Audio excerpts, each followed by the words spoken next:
생명의 생가 이영훈 목사입니다. 주 안에서 평안하신지요? 오늘은 3월 28일 화요일이죠. 생가에서는 레위기서를 묵상해 오고 있죠. 오늘이 28번째 시간이 되겠습니다. 13장 18절에서 28절까지는 나병 문제 두 번째 시간인데요. 종기 화상으로 인한 나병이라는 내용이 되겠습니다. 종기나 화상으로 인해서 악성 피부병이 발병할 수가 있죠. 이로 인해서 화상의 흔적을 갖게 되기도 합니다. 나병에 관한 규례에 있어 제사장의 역할이 주목되고 있습니다. 먼저 18절에서 23절까지는 종처를 세심히 보라고 말씀을 하시죠. 어떤 사람의 피부에 종기가 생겼다가 나았습니다. 그 종처에 흰 점이 돋거나 시고 붉으스름한 색점이 생겼으면 제사장에게 보여야 하죠. 제사장은 진찰해서 피부보다 얕고 그 털이 희면 전염병, 악성 피부병으로 판단해서 부정하다고 해야 합니다. 이처럼 종처에 종기가 나았다가 다시 발병할 수 있죠. 종기만이 그런 것은 아닙니다. 어찌 보면 우리의 습관이나 죄도 같은 성격을 띠고 있죠. 다시 범죄할 수 있다는 말씀입니다. 그리고 다시 발병한 종처에는 처음부터 뚜렷하게 붉은 표시가 나지 않죠. 처음에는 붉으스름한 색점이 돋습니다. 환자는 그때부터 빨리 제사장에게 가서 진찰을 받아야 하죠. 초기 대응이 중요한 것 같습니다. 제사장은 그 사람을 이래 동안 가둬 격리하고 피부를 살피죠. 만약 피부에 색점이 퍼지면 그는 여전히 부정한 상태에 있다고 선언해야 합니다. 하지만 색점이 퍼지지 않고 여전히 있으면 그것은 종기 흔적일 뿐이죠.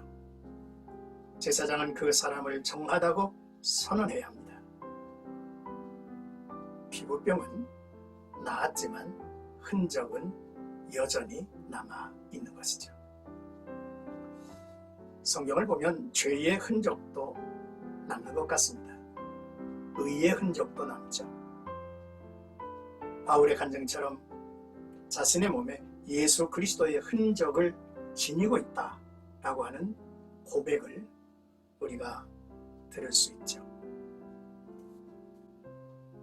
24절에서 28절까지는 화상에서 생긴 나병이라는 내용입니다. 나병을 얻게 되는 경우는 다양하죠. 본문에서는 화상 후에 나병이 발병하는 경우를 기록합니다. 화상도 나병과 관계가 있어요. 하지만 화상은 상당한 고통을 수반되는 반면에 나병은 사실 고통을 느끼지 못하는 병입니다. 피부가 곪고 썩어도 고통을 느끼지 못하죠. 그래서 더욱 위험한 것입니다. 신앙적으로도 마찬가지죠.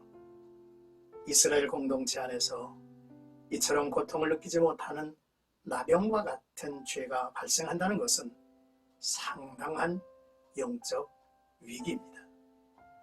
우상을 만들고 그것을 숭배하는 행위를 하면서도 그것이 죄인 줄 자각하지 못하면 결국 죽음을 맞게 될 것입니다. 죄는 나병과 유사점이 있죠.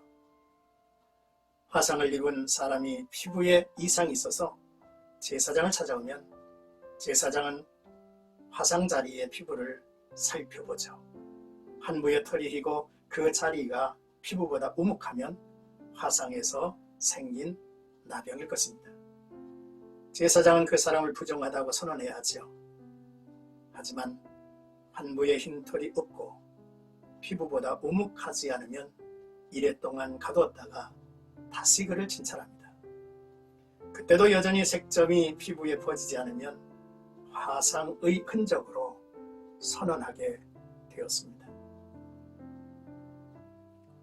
사랑하는 색가가족 여러분, 오늘의 말씀을 묵상하면서 첫째로 나병의 세심한 주의가 필요하듯 경건한 그리스도인들은 죄에 민감하고 늘 유혹의 손길에 세심한 주의가 필요하다는 것이죠. 둘째, 화상이나 피부병은 치유가 되어도 그 흔적은 여전히 남아 있습니다. 죄의 흔적도 남죠. 의의 흔적도 남는다 했습니다. 바울은 자기 몸에 예수의 흔적이 있다고 했습니다. 그렇다면 우리의 몸에는 어떤 흔적이 있는지를 한번 살펴보십시오. 실제로 허물을 고친 사람이라 할지라도 흔적이 남는다 했는데 그 흔적은 취약한 부분이죠. 삼가 경계해야 할 것입니다. 인간의 연약성은 그대로이죠. 자기도 모르는 사이에 범죄함으로 소망 없는 자가 될 수 있기 때문입니다. 그런즉 우리는 유혹의 욕심을 따라 썩어져가는 구습을 쫓는 옛사람을 완전히 벗어버리고 새 사람을 입어야 할 것입니다. 그리고 끊임없는 성령의 은혜로 충만하게 살아야 할 것이죠. 오늘도 나와 여러분들의 삶 속에서 악한 세상의 유혹이 사방에서 우겨쌀 수도 있습니다. 믿음의 주에 온전케 하시는 주님을 바라보면서 우리가 죄에 민감하고 주님을 따르는 단호한 믿음의 걸음걸음들이 되기를 주님의 이름으로